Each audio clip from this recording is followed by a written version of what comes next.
All right, how's everybody doing? Hotep, hey, this is Michael M. Hotep, founder of the African History Network, host of the African History Network show.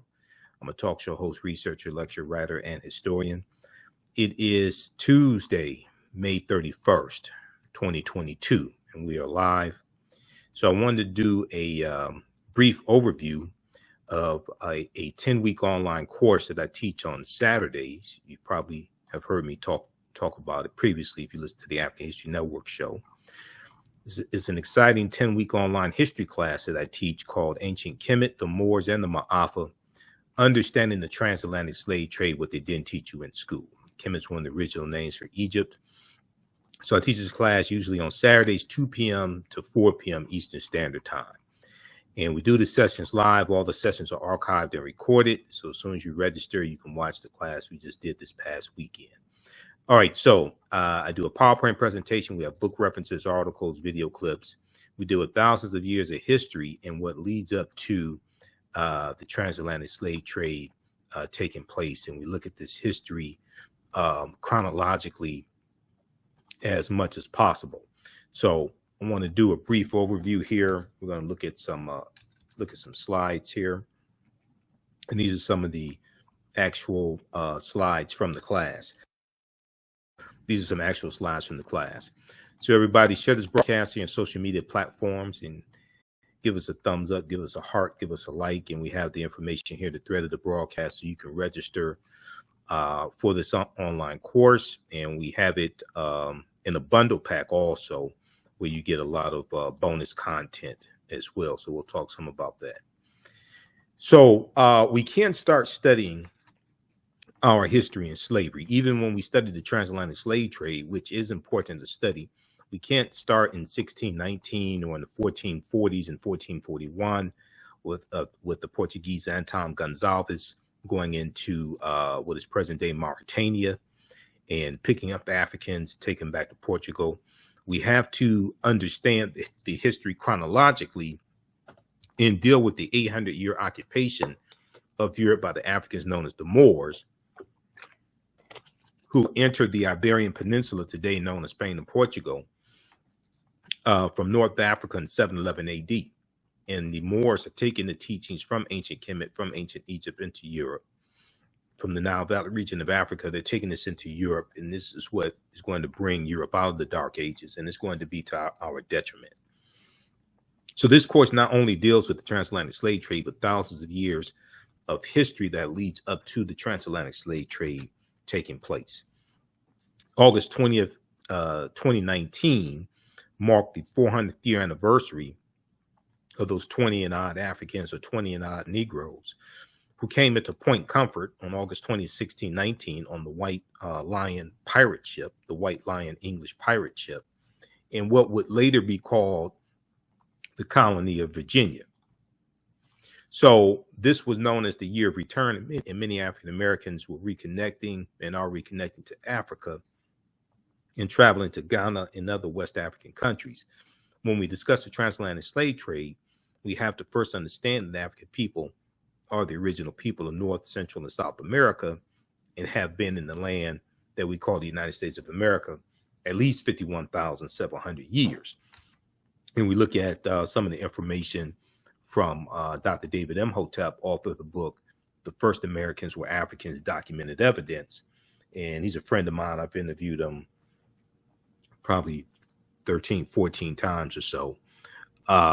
And his book is groundbreaking, and he stands on the shoulders of Dr. Ivan Van Sertima, who wrote the book, They Came Before Columbus, which came out originally in 1976. Okay, so some of the things we deal with in the class are the 800-year occupation of Europe by the Africans known as the Moors, shocking archaeological discoveries that are causing experts to rethink everything. We look at a number of different archaeological discoveries that have come out in the past 11 years or so. And when these discoveries come out, they're causing the scientists and archaeologists and paleontologists, et cetera, to rethink everything. And they realize that a lot of this, what's around us and a lot of these artifacts, civilizations, things like this are much older than they originally thought. So they have to keep pushing the timelines back. We look at insurance companies that took out insurance policies on slave ships and enslaved Africans on the plantations. Most recently, we see the fantastic research from the New York Times, which deals with Haiti and the history of Haiti and why Haiti is so impoverished. And it deals with Haiti having to pay a debt to France, $560 million. In today's dollars, $560 million, but it had the effect of Haiti losing 21 billion to about 115 billion or so over the course of the 64 years that they paid the debt. So I did a separate presentation on that, but we deal with some of that information in the classes that I teach also. This huge article here from the New York Times, The Ransom Demanding Reparations and Ending Up in Exile, deals with some of this information. This is from May 20th, 2022, May 20th, 2022. And then also they'll have another good article in that series called Six Takeaways about Haiti's reparations to France. 6 takeaways about Haiti's reparations to France. And this is in the Ransom series. How did the modern world's most successful slave revolt give birth to a desperately poor nation? Here's a summary of what a team of New York Times correspondents found out. Okay, so this is from May 20th, 2022. So you can check this out as well. So we deal with some of this type of information in the class. And then also, the Louisiana Purchase, the Haitian Revolution, things like that, especially in the second class that I teach, from the Civil War to the Civil Rights Movement of Black Power, 1865 to 1968. So we deal with shocking archaeological discoveries that are causing experts to rethink everything, how insurance companies took out insurance policies on slave ships as well as enslaved Africans on the plantations, Freemasonry, America and the Founding Fathers, origins of the terms, America, Africa, and a lot more. Okay, so that's just a little sample of some of the things that we deal with in the class. When we look at some of the work here from Dr. David Imhotep, and we look at a number of different archaeological discoveries, like the one in Morocco from 2017 that pushes the oldest known fossils of modern man, Homo sapiens, pushes it back 300,000, 350,000 years ago, as opposed to 195,000 years ago in Ethiopia. Dr. David Imhotep wrote the book, The First Americans Were Africans, Documented Evidence. It first came out in 2011. He just released in late 2021 an updated book, The First Americans Were Africans, revised and expanded, has about 200 additional pages of new research and things like this. But his book deals with the African presence in North, Central, and South America, going back at least 56,000 years ago. In North America, the land that today we call the United States of America, going back at least 51,700 years ago. Page 14 of his book, he deals with a discovery from Dr. Albert Goodyear, who's an archaeologist at the University of South Carolina. And they found in 2004, they made this discovery. They found artifacts, architecture, campsites, carvings, Egyptian writings, footprints, and lava, genetic M174D haploid groups dealing with DNA and genetics. And they found linguistics, paintings, skulls, skeletons, structures, and tools. They found 13 different types of evidence, fairly documenting in the African presence in the land we call the United States of America, going back at least 51,700 years ago. And these were the Koisan. The Koisan have the oldest DNA on the planet. They're the ancestors to the Ainu and the Twa. They go all around the world, and they were here in the land we call the United States also, before it was called the United States, of course. So here's a picture of Dr. Albert Goodyear, and we reference him in the class of some different archaeological discoveries that he's commented on. There's an article from ScienceDaily.com, called New Evidence Puts Man in North America 50,000 years ago. New evidence puts man in North America 50,000 years ago. Okay. And this deals with this discovery.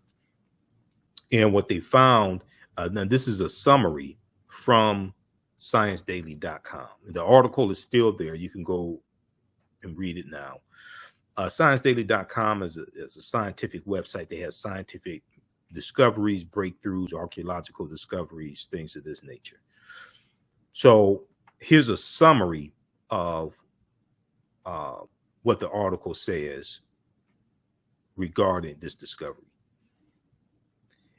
Radiocarbon tests of carbonized plant remains were where artifacts were unearthed last May along the Savannah River in Allendale County by University of South Carolina archaeologist Dr. Albert Goodyear indicate that the sediments containing these artifacts are at least 51,000 or at least 50,000 years old, meaning that humans inhabited North America long before the last ice age. Humans inhabited North America long before the last ice age.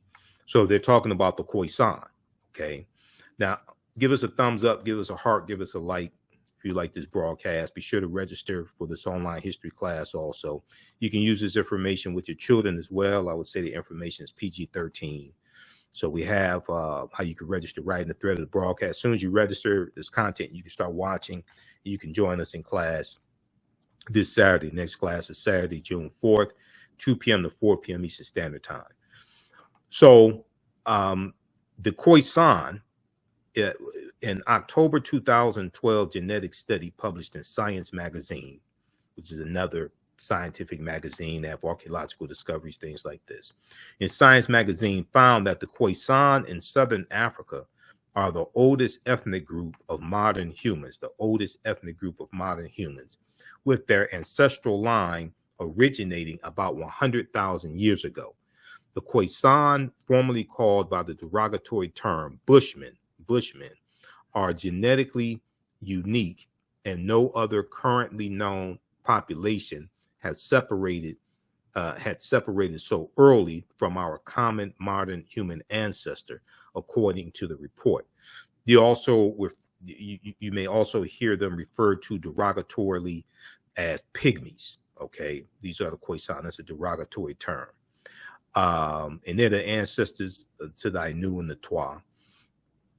Here's some Koisan women here.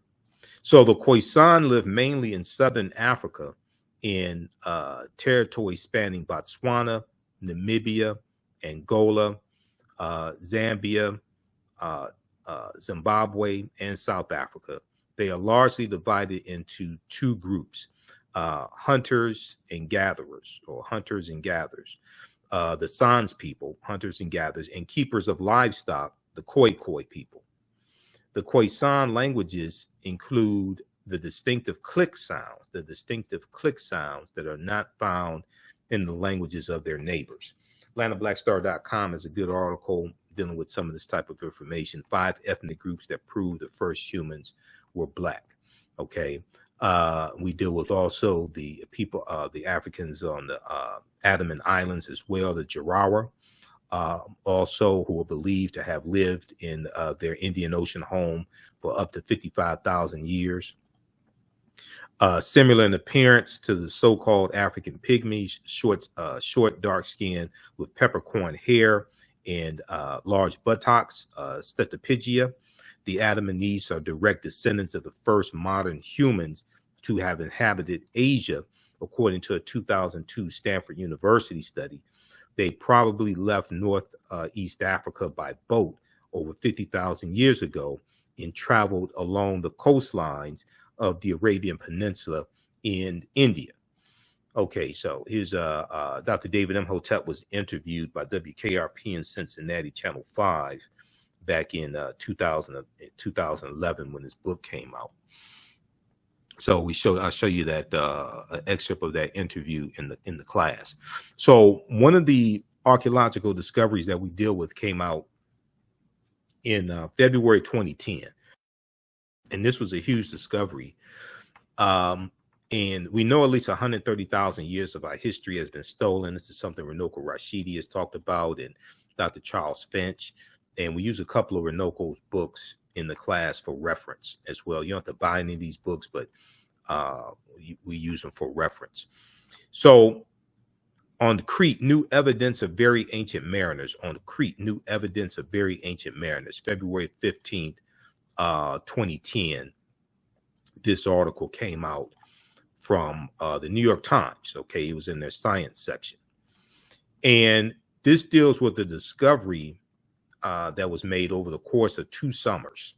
Over the course of 2 summers, stone tools were found on the Greek island of Crete over the course of 2 summers. Archaeologists say are at least 130,000 years old, which is considered strong evidence for the earliest known seafaring in the Mediterranean and calls for rethinking the maritime capabilities of pre-human cultures.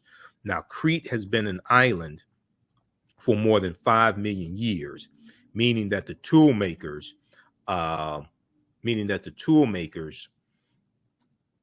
must have arrived by boat. Crete has been an island for more than 5 million years, meaning that the tool makers must have arrived by boat. So this seems to push the history of Mediterranean voyaging back more than 100,000 years, specialists in stone tool archaeology say. Previous artifact discoveries had shown people reaching Cyprus, a few other Greek islands, and possibly Sardinia no earlier than 10,000 to 12,000 years ago. So as these archaeological discoveries come out, and it's a number of them we deal with in the class, and there's over 50 articles that we deal with in the class. There's over 200 slides in this course. We have book references, articles, video clips. You will never look at history the same way after you take this class. I've been teaching this class on and off since 2017, and the class has grown exponentially since 2017. Okay, it's grown exponentially since 2017. All right, so I've been teaching this class on and off since 2017, and it's grown exponentially since then. Now, if you've taken any of my online history classes in the past, also email me at ahnshow@africanhistorynetwork.com because you get a 50% discount on the class. So I teach this class Saturdays, 2 p.m. to 4 p.m. Eastern Standard Time, ancient Kemet, the Moors, and the Maafa, understanding the transatlantic slave trade, what they didn't teach you in school. So the class is on sale now, $60, regularly $130. We do the sessions live. All the sessions are archived and recorded. You can go back and watch it anytime. And we also have a course bundle, a special course bundle for a limited time only until June 4th. You get the 3 online classes I teach. You get 15 of my lectures as a bundle pack, 15 of my lectures in digital format that you can watch also when you log into the class. And you'll also get a DVD copy of the new documentary Heavy is the Crown in the Out of Darkness series. So we have these in stock. So it's a limited time only while we have these in stock from director Amadeus Christ. This deals with the African origins of the major world religions. This documentary featuring Professor James Small, Professor Kaba Kamene, who are 2 of my teachers, Tony Browder, and others. So for a limited time only, this offer is going to June 4th while supplies last. So we have these in stock now, and while supplies last, this is part of the bundle pack. Okay, and this bundle is on sale for $100. So you get the 2 classes. Okay, you get actually 3 classes in the bundle. You get the 3 classes. You get my bonus lectures as well in digital format. And you'll get the Heavy is the Crown documentary. And that promotion is going on till June 4th while supplies last. Once we run out, you won't get the documentary. You'll still get a discount on the bundle, but you won't get the documentary. Okay. So if you have any questions, also email us at ahnshow@africanhistorynetwork.com, ahnshow@africanhistorynetwork.com. Okay. Now the bundle that you get is a 15 lecture bundle, and it's in digital format, so you can go in and watch the videos. It's a it's this bundle pack right here that you get, the Michael Imhotep Black History Month 15 DVD bundle pack. This includes 15 of my lectures. It's $100 value. Actually, it's more than $100 value. 15 of my lectures over the past few years I've done. So you get, including my Juneteenth lecture. I have a lecture that's almost 3 hours dealing with the history of Juneteenth. You get my Black Panther lecture. So it's a ton of things that you get here. So we have all that bundled for $100. So as soon as you register, you can start watching the content right away, and you can watch from around the world. Okay, so that's for a limited time only. That's that full promotion, that full bundle expires June 4th, 2022. Okay, so let's continue. Also, you can use this class with your children. I would say the content is PG-13. Okay, it's not overly graphic. I don't do a lot of cursing, things like that. All right, so they found stone tools on the Greek island of Crete that date back at least 130,000 years ago. Now, even more intriguing, the archaeologists who found the tools on Crete noted that the style of the hand axes suggested that they could be up to 700,000 years old. Now, that may be a stretch, the archaeologists conceded, but the tools resemble artifacts from the stone technology known as Eschulen, which originated with pre-human populations in Africa 1.5 million to 150,000 years ago. Okay, so once again, the deeper they dig, the blacker the planet gets, the more research they do, the older we get. Now, more than 2,000 stone artifacts, including the hand axes, were collected on the southwestern shore of Crete. So this was not one or two artifacts that they found. Okay, this was over the course of 2 summers, and they found more than 2,000 stone artifacts, including the hand axes. So once again, these artifacts that they found are at least 130,000 years old. Okay, so we know at least 130,000 years of our history has been stolen, and you've had a lot of our scholars saying for years that Homo sapiens, modern man, are at least 300,000 years old, not 75,000 to 100,000 years old. Okay, and when we see archaeological discoveries like this, and then also the one from Morocco from June 2017, this helps confirm that. So the deeper they dig, the blacker the planet gets, the more research they do, the older we get. Now, this discovery right here, the lost city of Egypt, and I talked about this back in 2013 when this information came out, the lost city of Egypt called Tanis Heraklion. And before the actual archaeological evidence was found, Tanis Heraklion just existed on paper. Okay, it was thought just to be like a mythological city. So there was a lot of articles written back at this time in 2013, April 2013. Yahoo News has an article they picked up from the Telegraph. The BBC has articles on this. So we look at some of these different articles in the class. Sunken Egyptian city reveals 1,200-year-old secrets. This is from April 30th, 2013 from Yahoo News. Sunken Egyptian city reveals 1,200-year-old secrets. The Telegraph reports that 150 feet beneath the surface of Egypt's Bay of Abu Qir, they found 64 ships, 16-foot tall statues, 700 anchors for like ships, 700 anchors, countless gold coins, and smaller artifacts. Archaeologist Frank Gaudillo estimates Tanis Heraklion was built around 8th century BC or BCE, before the Common Era. So here are some pictures of what they found at the bottom of the bottom of the sea. They found these 16-foot tall statues. Here's one with the legs broken off. Here's one that's probably from Offset with the horns and the sun disk. Okay.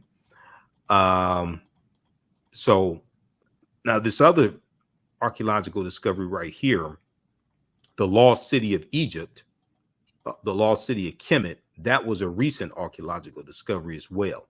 Okay, NBC News has some information on that one. So we deal with the history of the Moors, with some of the history of the Moors as well, and the 800-year occupation of Europe by the Africans known as the Moors. And we deal with Freemasonry, the layout of how the layout of Washington, D.C. is a copy of ancient Kemet, how this land was called Egypt of the West by the founding fathers. And we look at the relationship between Freemasonry and ancient Kemet. And you're dealing with the watered down teachings from ancient Egypt, from the coming out of the lodges, coming from the mystery system, that are incorporated into Freemasonry. And here we see the Tekken, which the Greeks called an obelisk. And we know there are approximately 1,200 Tekkenu for plural, in ancient Kemet. And this is a symbol of resurrection coming from the mythology of Asar, Aset, and Heru, who the Greeks called Osiris, Isis, and Horus. And the Washington Monument is a Tekken also. Okay, the Washington Monument, we know George Washington was a Freemason. The Washington Monument is a Tekken, it's 555 feet tall. There was a good article that from face-to-faceafrica.com that deals with the Tekkens and the Tekkenu in London and New York City and Paris, France, because these Tekkenu or Tekkens were taken throughout the world. Ancient Egyptians, ancient Kemetic people called obelisks Tekkenu, and they were also used to tell time in the past. Their pinnacles were basically covered in gold to reflect the sunlight. Historians say obelisks represented immortality and eternity. When you go to graveyards, you'll see those stone structures. You'll see obelisks in graveyards also. Historians say the obelisk represented immortality and eternity, and their long structure helped connect the heavens and the earth. Their long structure helped connect the heavens and the earth. Currently, Cleopatra's Needle is the name given to 3 ancient Egyptian obelisks, or Tekkenu, one in New York City, one in London, and one in Paris, France. However, they do not all come from one Egyptian site. The obelisks in New York and London are carved out of red granite from the quarries of Aswan, a major source of stone for Egyptian antiquities. The 2 obelisks were commissioned by Nesubiti or Pharaoh Thutmose III for the Temple of the Sun in Heliopolis near modern-day Cairo, with each weighing about 224 tons and 68 feet tall. So face-to-faceafrica.com is a good article from March 17th, 2022, and we've posted it on our Facebook fan page, The African History Network. So if you don't follow us there, be sure to follow us there on Facebook, turn on live notifications so you know when we go live also. Cleopatra's Needle, how 3 ancient Egyptian obelisks ended up in New York City, London, and Paris. So we see our history is all around us. This is why we have to become history detectives to decode this history. Our history is all around us. The layout of Washington, D.C. is a copy of the layout of ancient Kemet, ancient Egypt. We know in Meridian Park there's a Ankh. There's a waterfall in the shape of an Ankh, the African symbol of eternal life. So our history is all around us. We have to become history detectives to be able to decode these symbols. And there's actually a symbol encyclopedia or symbol dictionary that I use. And let me see if I can grab it right here. This one right here. So I'll reference this sometimes in the class. Signs and Symbols, an illustrated guide to their origins and meanings. Signs and Symbols, an illustrated guide to their origins and meanings. Okay, so this is a symbols encyclopedia or symbols dictionary. And when you look at it, as soon as you open it, okay, the first page, you see ancient Africa. You see ancient Kemet. This is Heru in the form of a falcon who was born on December 25th to the Virgin Aset, okay, who the Greeks call Isis. Signs and Symbols, and we see different symbols from the metal netter here. The Greeks call it the hieroglyphics, okay, the script of in the language of the ancient Egyptians, ancient Kemetic people. We see it on the back as well. And then we see in the middle right here, you see an Ankh, okay, the African symbol for eternal life, or the African key of life. And it says, decode the secrets and uncover the origins and meanings of over 2,000 signs and symbols from ancient hieroglyphs to modern day logos. It says that right on the back. So you got Africa on the front and the back. And when you first open up the page, the first thing you see is Africa. Ancient Kemet.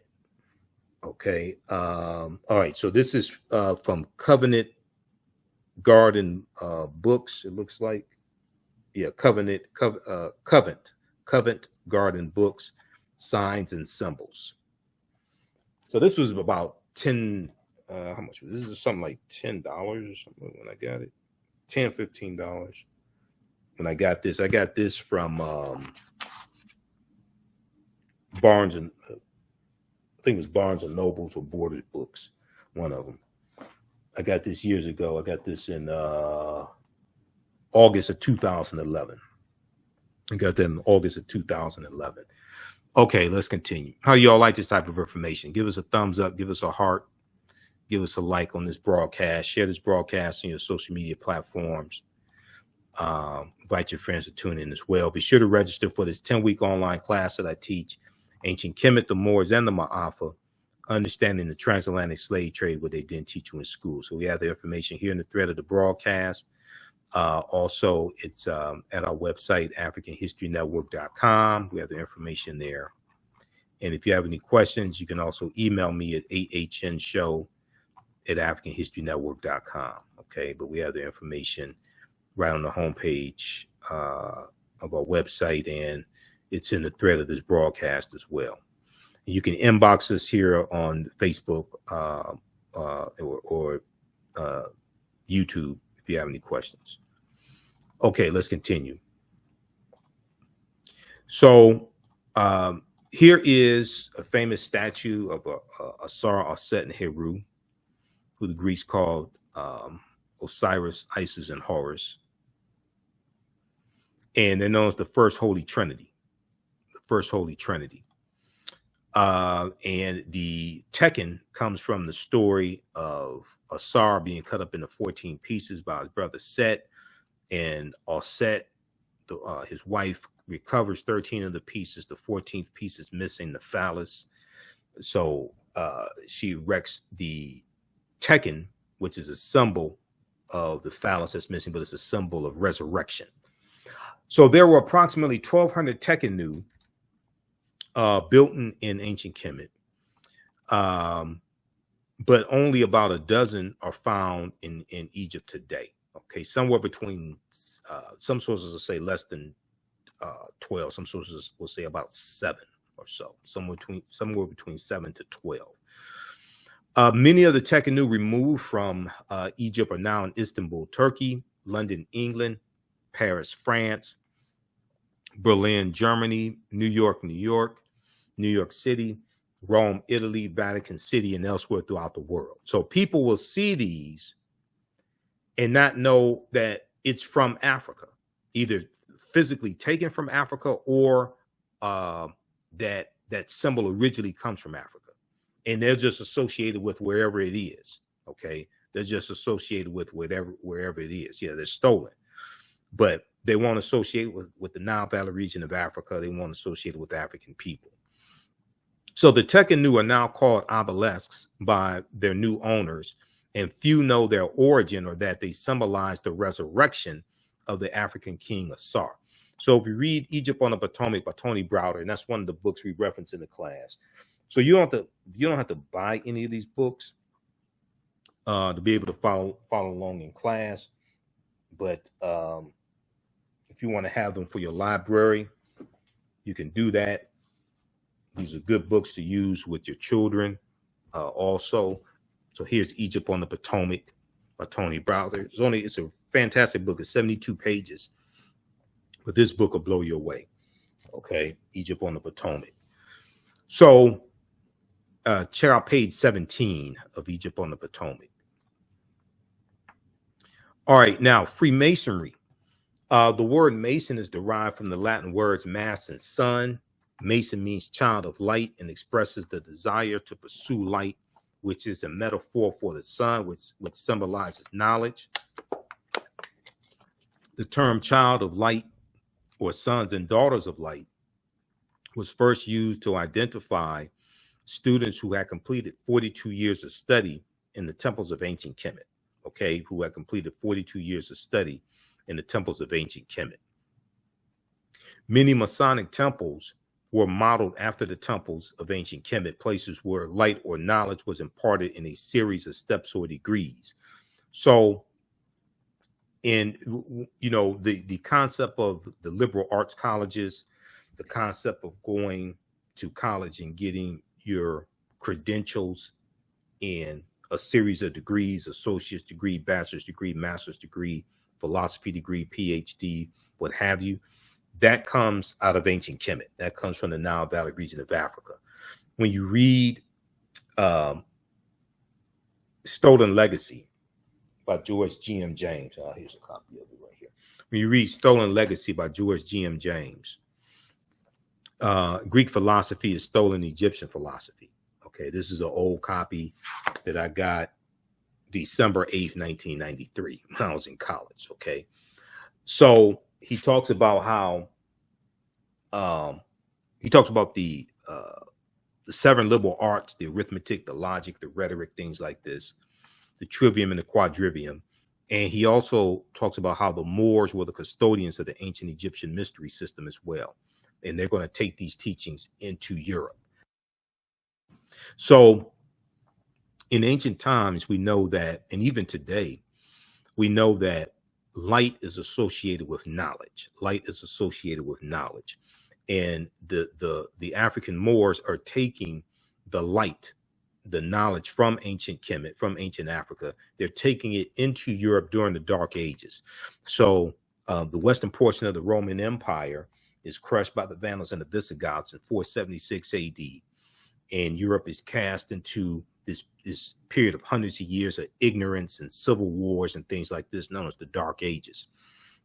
When you watch cartoons, okay, if you watch cartoons, you'll see a cartoon character gets an idea. It may be Doc McStuffins or Tom and Jerry or Woody Woodpecker or whatever it is, Dora the Explorer or Paw Patrol.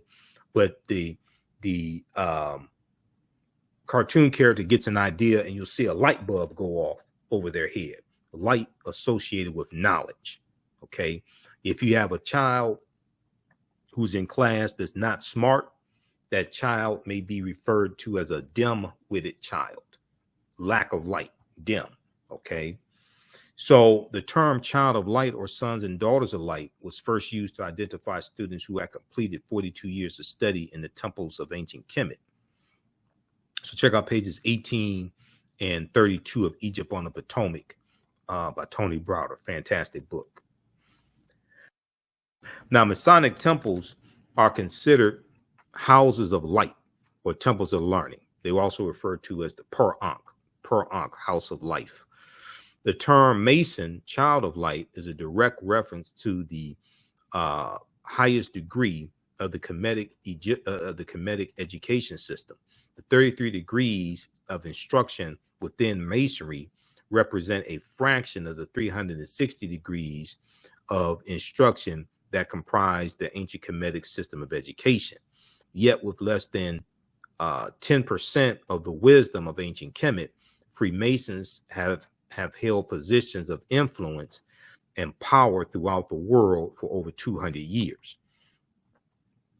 All right, now, 50 of the 56 signers of the Declaration of Independence were also Freemasons. And 13 of 39 signers of the U.S. Constitution were Freemasons as well.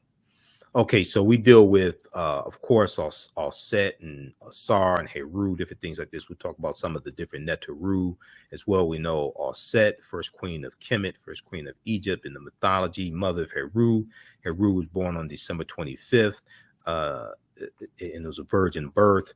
And we know from Set, we get the Set and Heru, we get the Black Madonna and child that was worshipped all throughout Europe, even before the Moors go in 711 AD, Europeans are worshiping African people. And then from the Black Madonna and Child, we get the decolorized version. We get the white Mary and Jesus. And as we see, as you have a rise, as European nations are starting to conquer other people's land, extract the mineral wealth out of that land, enslave people, and build Europe back up, because Europe was devastated by the bubonic plague, the Black Death, that hits in 1347 to 1400. Europe loses 1/4 to 1/3 of their population. Europe, as Dr. John Henry Clark said, Europe was land poor, people poor, and resource poor. Europe is trying to rebuild itself. They're dealing with civil wars and things like this, and famine, etc. As Europe starts to rebuild itself and become powerful, you start seeing a rise, and they're coming out of the Dark Ages, going to the early 1400s, going into the 1500s. You start seeing a rise in the European phenotype. As you start seeing a rise in European powers, you start seeing a rise in the European phenotype, and traditional African images get reinterpreted as European. Okay, so you see Michelangelo paint the Sistine Chapel and use his aunt and uncle as the model for Adam and Eve, and he paints God as being European and paints the angels as European, things like this. This book right here by Runoko Rashidi, this is one that we use in the class. Okay, so how's everybody doing? How you all like this type of information? Give us a thumbs up, give us a heart, post here, let us know if you like this type of information, if you want to learn more. This book right here, Black Star, the African Presence in Early Europe. Runoko Rashidi, he was a brilliant historian, archaeologist. I knew Runoko. He's a friend of mine. I interviewed Runoko. I think it's about 6 times I interviewed him. I interviewed him back in 2014 when I think I interviewed him when his book came out. So I got this book November 4th, 2011. And I interviewed him somewhere around that time about this book, Black Star, the African Presence in Early Europe, by Runoko Rashidi, prefaced by Robin Walker, forward by Dr. Charles Finch. Robin Walker is another brilliant historian, so is Dr. Charles Finch. But Runoko was a world traveler, so he traveled to over 125 islands and countries and islands around the world. He had a personal library of photographs that he took. There's about probably 35,000, 40,000 photographs, something like that.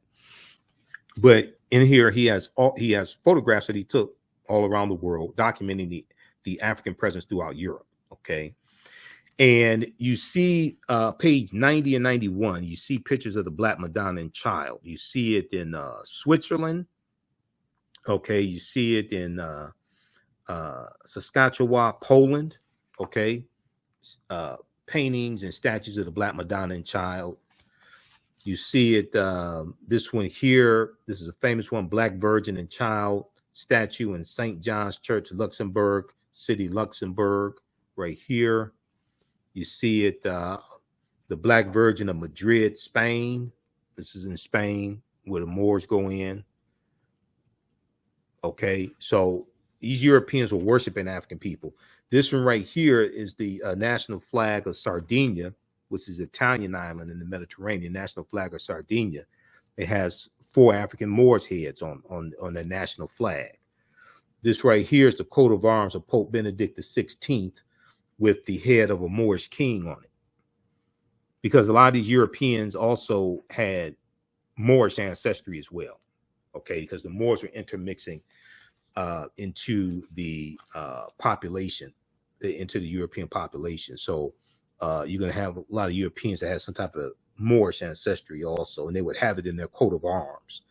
They would have the name of a Moor, a Moor's head, something that signified some type of Moorish ancestry. Moorish nobles in Spain playing chess with a black servant and a white servant from the chess book of Alfonso the Wise. This right here. Okay, Moors playing chess.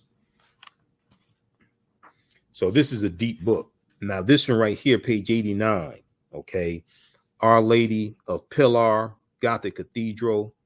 This is in France. Black Madonna and Child.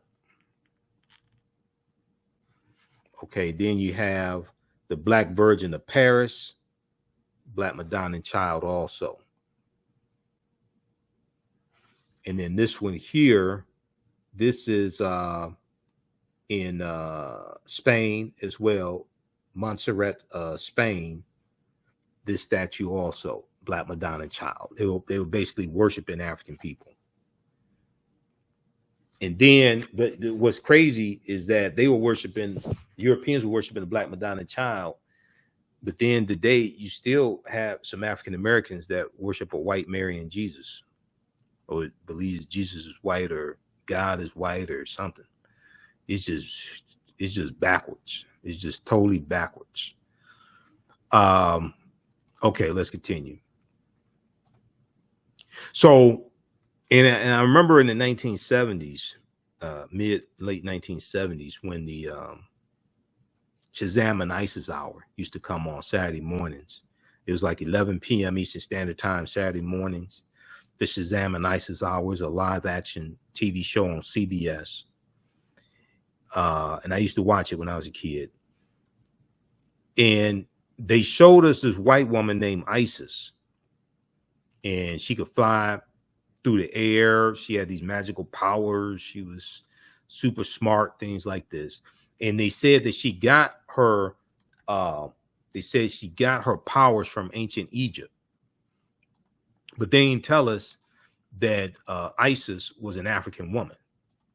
They showed us this white woman here, and they didn't tell us this was a copy from Osset, okay, who comes out of ancient Africa.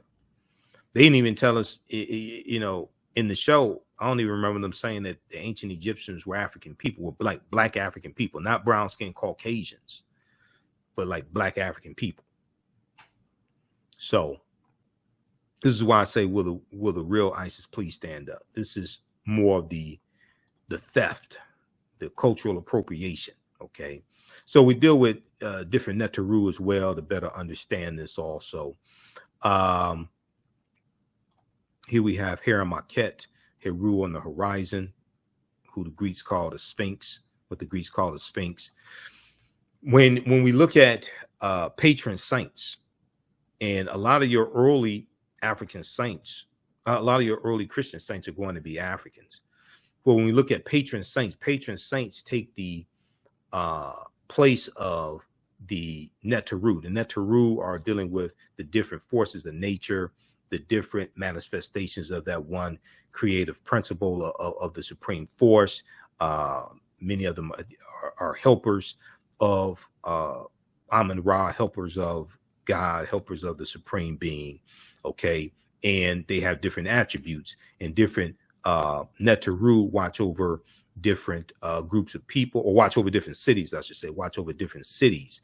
They have different attributes. When you look at Osset was associated with love and fertility. When you look at Ma'at was the personification of truth, justice, righteousness, balance, harmony, order, and reciprocity. And you deal with the 42 laws of Ma'at, or the 42 negative confessions, which are a precursor to the 10 commandments. And Ma'at was depicted as a female a female deity with wings, and she had an ostrich feather in her headband. And you have the famous scene, the judgment scene. So when you die, your heart was weighed against the feather of Ma'at. Your heart was weighed against the essence of a woman on the scales of Ma'at. Okay, that's the judgment scene. But when we look at the saints are going to replace the Neteru, because the saints have different attributes as well. You have what are called patron saints, and patron saints watch over different groups of people. So when we look at Saint Nicholas, who is the saint that the secular character of Santa Claus comes from, and Santa Claus, well, Sinterklaas in Dutch means Saint Nicholas. Okay, Sinterklaas in Dutch means Saint Nicholas, and Santa Claus is derived from the religious figure, Father Christmas Center class coming from the Dutch, but that comes from the real Saint Nicholas. So Saint Nicholas was a Greek Orthodox bishop born in Myra, present-day Turkey, about 280 AD, Common Era. Born to wealthy parents and gave away his inheritance to the poor. He was a patron saint to children, seamen, prostitutes, and pawnbrokers. He was he was said to watch over these groups of people. Okay, patron saint. Okay, and he was a patron saint to children, seamen, prostitutes, pawnbrokers. If you read the book Christmas Miscellany by Jonathan Green, page 40, 63, and 64, he has some information there on Saint Nicholas and the legends of Saint Nicholas. Let me see, that book is right here. So this is a good book dealing with the history of Christmas, the origins of Christmas, and the history behind Christmas. Christmas Miscellany, everything you always wanted to know about Christmas by Jonathan Green. And he deals with the mythology of Saint Nicholas also. Okay. But Saint Nicholas was African, was an African saint. When you look at older statues and paintings of Saint Nicholas, he has more Africoid features. So what is a patron saint? A patron saint is a saint to which to whose protection and intercession a person, society, church, place, profession, or activity is dedicated. The choice is usually made on the basis of some real or presumed relationship, like St. Patrick is a patron saint to Ireland because he's credited with introducing Christianity, even though you had someone who went in the year before in 431 AD who was sent in to convert the Irish to Christianity. St. Patrick gets that credit. St. Patrick was a mass murderer also. You can watch the 2-hour presentation I did in March of 2022, right around St. Patrick's Day, where I deal with St. Patrick and history of St. Patrick and why St. Patrick was a mass murderer. Because he was killing the Druids, and the Druids were dealing with a watered down version of the teachings coming out of ancient Kemet, out of ancient Egypt. We deal with that in the class also. So Saint Maurice, who was a Moor, Saint Maurice is the saint, patron saint of Germany. Saint Patrick, patron saint of Ireland. Saint Nicholas was a patron saint of Amsterdam and Russia. Saint Benedict the Moor, patron saint of Palermo and San Fratello, Sicily. He was also called Imhotep, which is Italian for dark skin, and he was also called the African and the Black as well. All right, now, so these are just some of the a few things that we deal with in the class. We look at things like evidence that proves that African people sailed to the Americas long before Columbus. We know that there were American narcotics discovered in Egyptian mummies. The discovery of American narcotics in Egyptian mummies has left some historians amazed. Recently, archaeologists discovered the presence of narcotics only known to be derived from American plants in ancient Egyptian mummies. These substances included South American cocaine from ethoxylin and nicotine. German toxicologist Balabanova reported the findings, which suggests that such compounds made their way to Africa through transatlantic trade that would predate Christopher Columbus' arrival by thousands of years. Okay, so we deal with a number of different archaeological discoveries as well. We look at things like why is Christmas celebrated on December 25th, which gets into the winter solstice and understanding astronomy and astrotheology, etc. This was a book I saw back in 2011 at CVS Pharmacy, The Life of Christ from the American Bible Society. And I bought the book because of what's on page 55. On page 55, they asked the question, why December 25th? Now, what I say may go outside the circumference of some people's awareness. Just because you disagree with it or don't like it does not mean it's not true. Just means you have to do some research to understand what I'm talking about.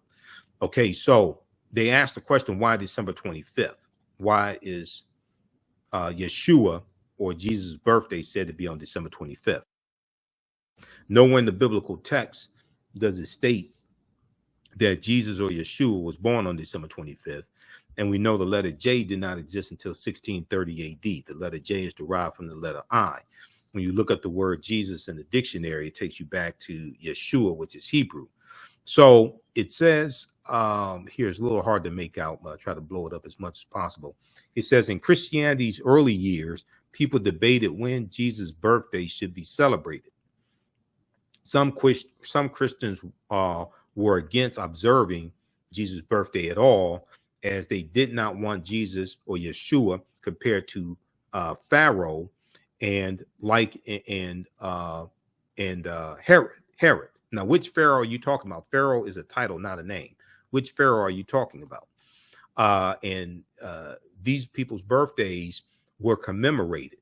Okay, but in the 4th century Common Era AD, Pope Julius I made it official. Christ's birth would be celebrated on December 25th. Now, December 25th was already considered the birthday of the sun, the S-U-N, not the S-O-N, but the S-U-N. Using the technology available at the time, ancient astronomers observed that on December 25th, the days started getting longer again. They recognized the date as the winter solstice. The winter solstice, when the sun is born, when the sun is born again each year. So the sun goes throughout the 12 constellations on its annual voyage. And on December 20th or December 21st, the sun moves into its lowest position. Okay. It moves to its lowest position, and it's in Capricorn. Okay. The constellation of Capricorn. Then on from December 22nd, 23rd, 24th, it appears that the sun does not move. Okay. It appears the sun is dead or stands still. In December 25th, the sun moves 1 degree northward. Okay. It moves 1 degree northward. And starting on December 25th and each subsequent day, you have an increase in the amount of sunlight. Okay. So in ancient times, it was said that the Son of God, not the S-O-N, but the S-U-N, was born again on or around December 25th. It's the rebirth of the sun. Okay. So that is right around the winter solstice. So the Romans celebrated the birthday of the deity or god Sol Invictus, S-O-L. The prefix Sol means sun. Sol Invictus means unconquered sun. They celebrated this on December 25th. The day was also recognized as the birthday of Mithra, the sun deity or sun god of the ancient Persians, and as the birthday of Attis, an agricultural deity worshipped in Asia Minor. By choosing December 25th, the church avoided upsetting the masses. By choosing December 25th, the church avoided upsetting the masses. No one wanted their festivals canceled, so the church simply combined this new Christian holiday with pagan traditions. The church just simply combined this new holiday with pagan traditions. And you're going to see this especially as the Romans are conquering other people's land, you're going to see them incorporating traditions from the people that they're conquering, incorporating this into their own traditions and incorporating this into Christianity also. We look at pre-Christian origins of Christmas and ancient holidays. Yule. Yule was a Scandinavian celebration amongst the Nordic people of the Norse from December 21st through the end of the year. So you'll hear in the Christmas carols, Yuletide carols being sung by a choir. Okay, what is Yule? Y-U-L-E. That was celebrated in Scandinavia. That was celebrated by Europeans in Scandinavia. Yule, and you learn about festivals of Odin, German festival of the pagan god Odin, who was known as the king of the gods, father of Thor. Okay, Thor and Loki.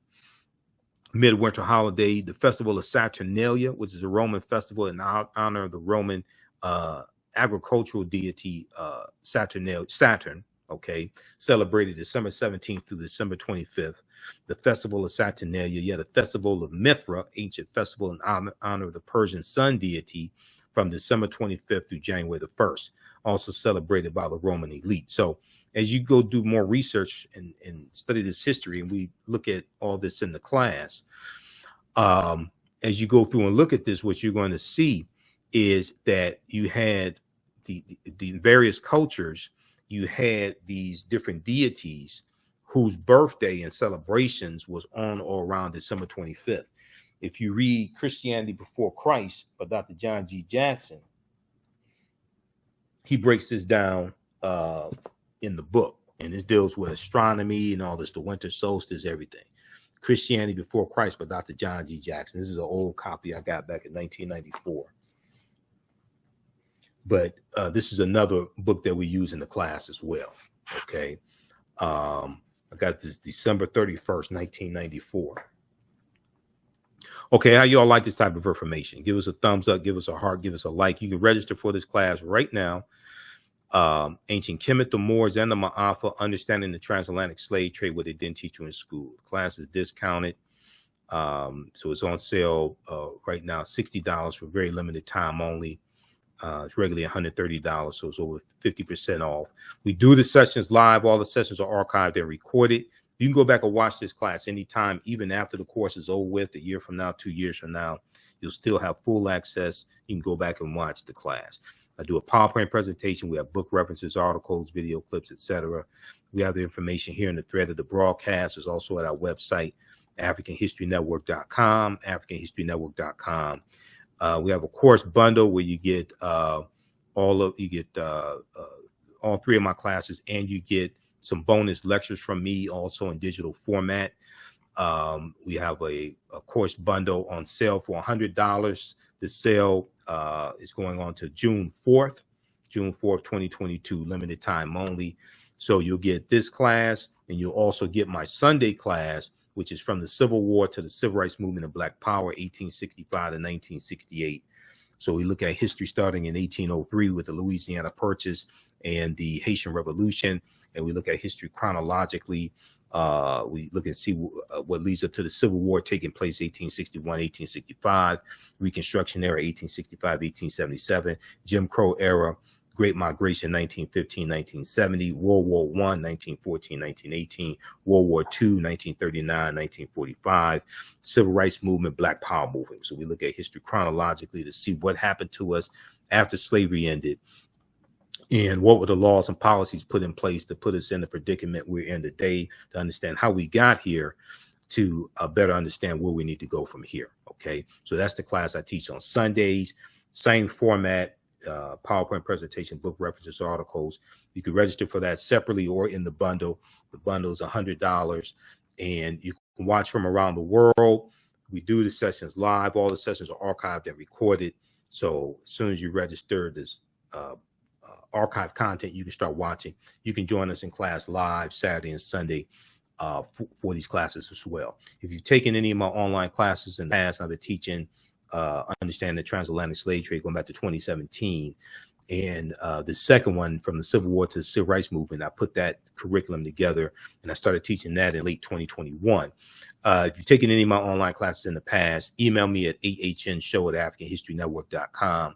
You'll get a 50% discount. Email me at ahnshow@AfricanHistoryNetwork.com. You get a 50% discount.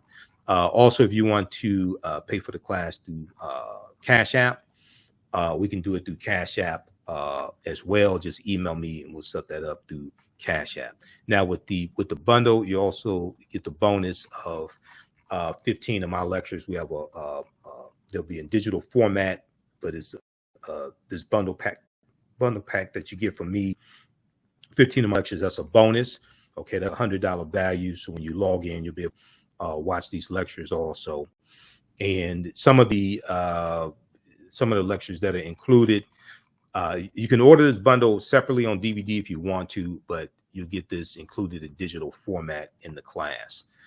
Some of the lectures that you get, these are all lectures I've done. I have like 45 of my lectures on DVD. You'll get my lecture, 3-hour lecture dealing with the film Black Panther analysis, African culture, history, and Afrofuturism. We also talk about the film Black Panther in the class, but this deals with how the film Black Panther relates to African history, culture, language, spiritual systems.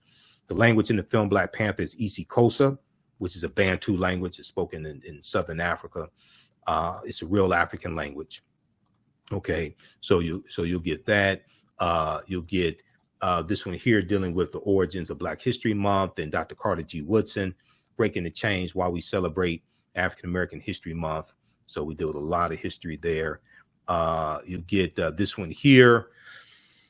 The distortion of the legacy of Dr. Martin Luther King Jr., the revolutionary, will not be televised on the television. So I deal with the revolutionary Dr. King. I also have one on Malcolm X.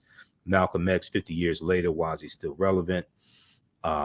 You get this one here, 13 Forms of Wealth, and Redistributing the Pain, Keys to Economic Empowerment and Entrepreneurship for African Americans, because I taught entrepreneurship for 7 years.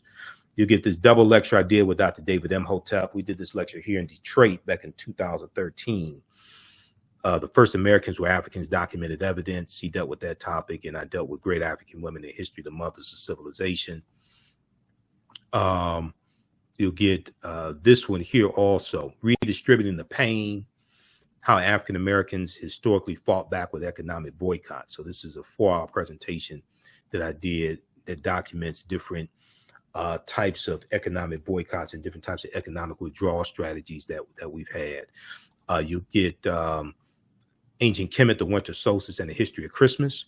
This is a 3-hour presentation. I deal with the pre-Christian origins of the celebration of Christmas. It deals with a lot of history. So those are just a few of the presentations in the bundle pack that you'll get as a bonus in digital format. Also, this lecture here, African American resistance in the era of Donald Trump, voter suppression, reparations, and how elections have consequences. And this information here, people knew this prior to the 2016 election, Donald Trump would have lost. So I deal with how the election of Donald Trump was a backlash to 2 terms of President Barack Obama and the Black Lives Matter movement, how Donald Trump was a throwback to Richard Nixon. And Richard Nixon, when he won in 1968, he won on the platform of law and order. And Richard Nixon was a backlash to the civil rights movement and the Black Power movement. He was a backlash to the rebellions taking place throughout the country, things like this. Okay, so we deal with that. We deal with the voter suppression that was taking place also in 2016 presidential election as well. Okay, so those are just some of the lectures that you get. And then also you get the in the bundle until June 4th, limited time only, you also get the Heavy is the Crown documentary, which deals with the African origins of the 3 major religions. And it has Professor James Small and Professor Kaba Kamene, 2 of my teachers, and Tony Browder in that documentary as well. So you get that as a bonus. That's for a limited time only to June 4th. Okay, so we deal with all this, and we deal with like the film Black Panther. We know that the Neter Bast, who we see in the film Black Panther, we know that Bast comes from Bastet, who was an ancient Kemetic deity who was worshipped in the form of a cat, a form of a lioness, and later a cat. She was a deity or Neter of warfare in Lower Egypt, Lower Kemet, worshipped as early as the 2nd dynasty, around 2890 BCE. So, and then we deal with, like the film Black Panther and the word Wakanda and what Wakanda means, because Wakanda comes from Omaha Ponca and Sioux Indian languages. It means possesses secret powers. Wakanda is a real word. There's also a Bantu word as well. It's in Key Congo.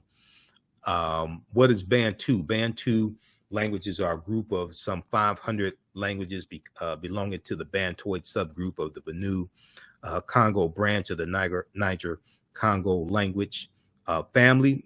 The Bantu languages are spoken in a very large area, including most of Africa from southern Cameroon eastward to Kenya and southward to the southernmost tip of the continent. 12 Bantu languages are spoken by more than 5 million people, including Rundi, Rwanda, Shona, Isikosa or Kosa, and Zulu. Swahili or Kiswahili, which is spoken by 5 million people as a mother tongue and some 30 million as a second language, is a Bantu lingua franca, important in both commerce and literature. Britannica.com has some good information on Bantu. There are other sources you can look at as well. Okay, but we know Bantu is the language spoken in the film Black Panther.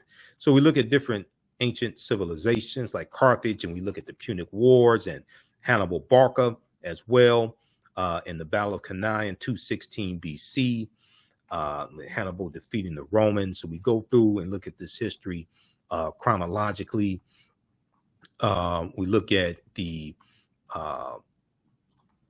Kingdom of Great Zimbabwe as well, Axum also. And then we look at the Moors, and the Moors going into the Iberian Peninsula and settling in 711 AD and settling in Al-Andalus. Okay, and they're going through Morocco. And we know that in 711, General Tariq ibn Ziyad, where he lands, they call that Jebel Tariq, or Tariq's mountain, and we call it Gibraltar. Gibraltar, or the Rock of Gibraltar. Gibraltar comes from Jebel Tariq, Tariq's mountain. In 711 AD, the boat Tariq crossed the straits and disembarked near a rock promontory, which from that day since has been known as borne the name Jebel Tariq. Tariq won paramount victory over the opposing European army. Okay, Ranoka Rashidi had a really good article he wrote for AtlantaBlackStar.com, Moors, Saints, Knights, and Kings, the African Presence in Medieval and Renaissance Europe. Okay, in the aftermath of these brilliant struggles, thousands of Moors flooded into the Iberian Peninsula. So eager were they to come that some are said to have floated over on tree trunks. Tariq ibn Ziyad himself, at the conclusion of his illustrious military career, retired to the distant east. We are informed to spread the teachings of Islam. Okay, there's really no need to speculate on the ethnicity of these early invaders of the conquest period. Primary Christian sources relating to the conquest, particularly the Primera Chronica, General of Alfonso X, make the following observation regarding the Moors. Their faces were black as pitch. The handsomest among them was as black as a cooking pot, black as a cooking pot. So we talk about the Black Saint Maurice as well, who became a patron saint to Germany. So we do a lot of history in this class. You're going to learn a lot.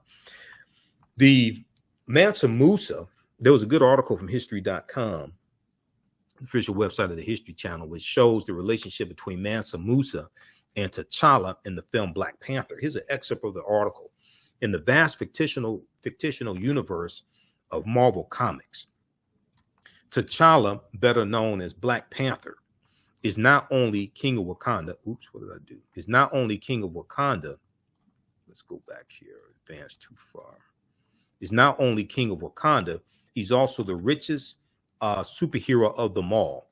And although today's fight for the title of wealthiest person alive involves a tug of war between billionaire CEOs, the wealthiest person in history, Mansa Musa, has more in common with Marvel's first black superhero. Mansa Musa became ruler of the Mali Empire in 1312 Common Era or AD, taking the throne after his predecessor Abu Bakr II, for whom he had served as deputy, went missing on a voyage he took by sea to find the edge of the Atlantic Ocean. Mansa Musa's rule came at a time when European nations were struggling due to raging civil wars, struggling due to raging civil wars and a lack of resources. During that period, the Mali Empire flourished thanks to ample natural resources like gold and salt. Now, this article is from the History Channel. These Europeans are telling you that West Africa, Mali, was thriving when Europe was in disarray and dealing with lack of resources and famine and raging civil wars. This is an excerpt of this article. This 14th century African emperor remains the richest person in history. Talking about Mansa Musa.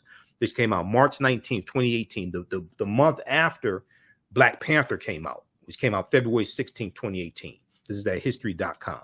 Okay. Of course, you deal with Christopher Columbus and understand Columbus because Columbus helped to spread the transatlantic slave trade. Okay. He didn't create it, but he helped to really lay a good foundation for the transatlantic slave trade and cause it to spread. We look at where Columbus went on his 4 voyages. He never came to the land we call the United States of America. The closest he came here, which is Cuba, which is about 90 miles away.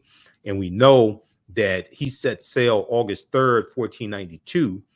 And that's late in the same year that the Moors lose control of the last stronghold in Granada, January 2nd, 1492.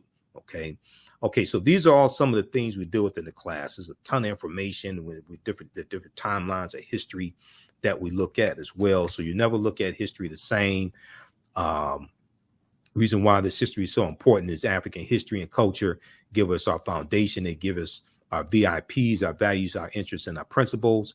This influences our economic empowerment and political empowerment. This gives us a foundation that we see reality through. So when 2 of my teachers, Dr. Leonard Jeffries and Professor James Small, teach, they talk about the pyramid principle. The foundation is African history and culture. This gives us our values, our interests, and our principles.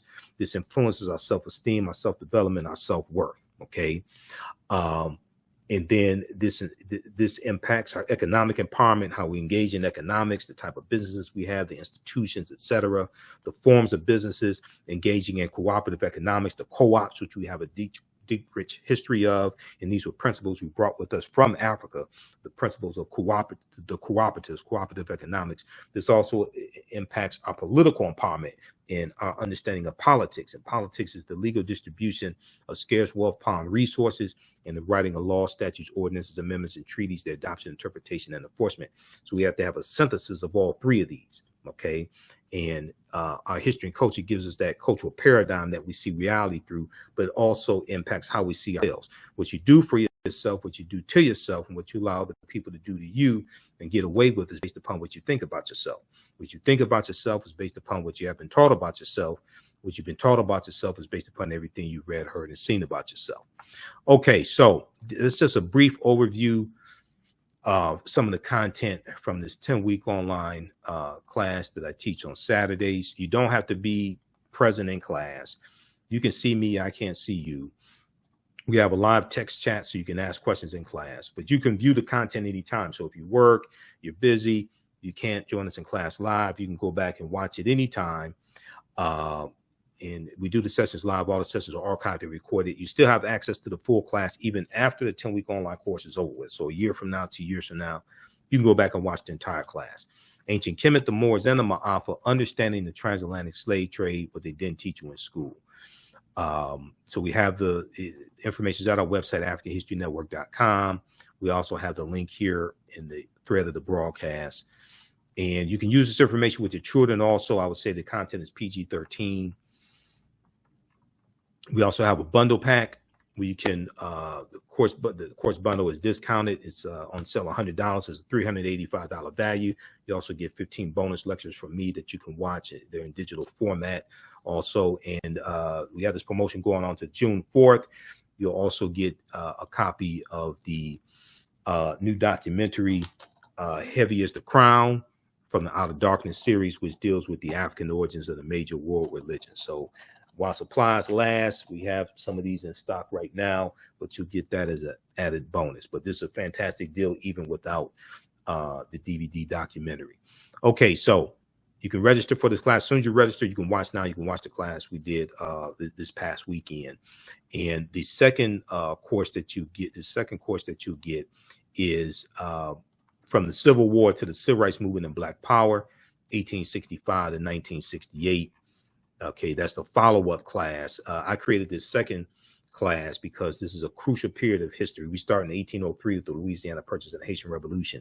And I had so much information in the first class, I couldn't really deal with this deal with this period of time like I wanted to, like it needs to really happen. Because when we look at the when we look at Reconstruction ending and we look at the Jim Crow era, we see a lot of similarities with what's going on right now in the attacks on voting rights and the Republicans pushing these voter suppression bills and things like this. Okay, so I created this curriculum here, created this course to specifically deal with that period of time. So that's a fantastic class as well. I teach this on Sundays, 2 p.m. to 4 p.m. Eastern Standard Time. That's on sale $60, regularly $130. You can register for the class separately, or you can register for the bundle where you get everything included. Okay, and if you've taken any of my online classes in the past, email me at ahnshow@africanhistorynetwork.com, and you'll get a 50% discount also. Okay, so hopefully you learned a lot from this. Register for the class. This also helps support the African History Network as well. Also, if you want to support us another way, you can do it through Cash App and PayPal, $ the AHN Show through Cash App, $ the AHN Show through Cash App. Also through PayPal, paypal.me/the AHN Show. We have the information on our website as well. And our Cash App account is $ the AHN Show, SHOW. So when you go to it, it says Michael and shows my picture there. These other ones here are fake African History Network Cash App accounts. I'm trying to get them shut down. I contacted Cash App. They have launched an investigation because these fake African History Network Cash App accounts, some of them are using our logo. They've been stealing money from us. Okay, so this is our official one here.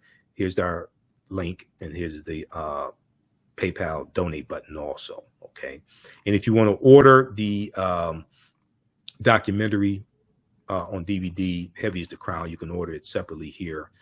We have it here, $25. You get one of my lectures free with it also. Okay, look, we have to get out of here. Thanks for tuning in. Follow us on our Facebook fan page, The African History Network. Turn on live notifications so you know when we go live here on Facebook, and also on YouTube, Michael Imhotep, IMHOTEP on YouTube. Follow me on Instagram at Michael Imhotep as well, and the AHN Show on Twitter. Okay, look, we have to get out of here. Remember, at the African History Network, we focus on educating, empowering, and inspiring people of African descent throughout the diaspora and around the world, because right now it's correct wrong behavior. It's not over till we win. Wakanda forever.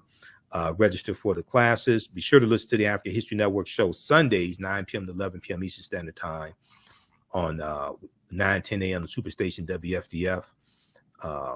And then we also broadcast on Facebook and YouTube when we're on live. I was doing Monday through Friday, 11 p.m. to midnight last week. Last Thursday was my last day doing Monday through Friday. We're just doing Sundays. The show takes up a whole lot of time, and I can't keep doing the show every day. So we're just doing Sundays, 9 p.m. to 11 p.m. Eastern Standard Time. I'm still on Roland Martin Unfiltered on Fridays, 6 p.m. to 8 p.m. Eastern Standard Time approximately. So you can watch me on Roland Martin Unfiltered. I do political commentary, and we discuss current news events, things like that. So download the Black Star Media app. And you can watch Roland Martin Unfiltered there, or watch it on Facebook and YouTube, Roland S. Martin on Facebook and YouTube. Okay, we have to get out of here. Right now, it's correct wrong behavior. It's not over till we win. Wakanda forever. We'll talk to you next time.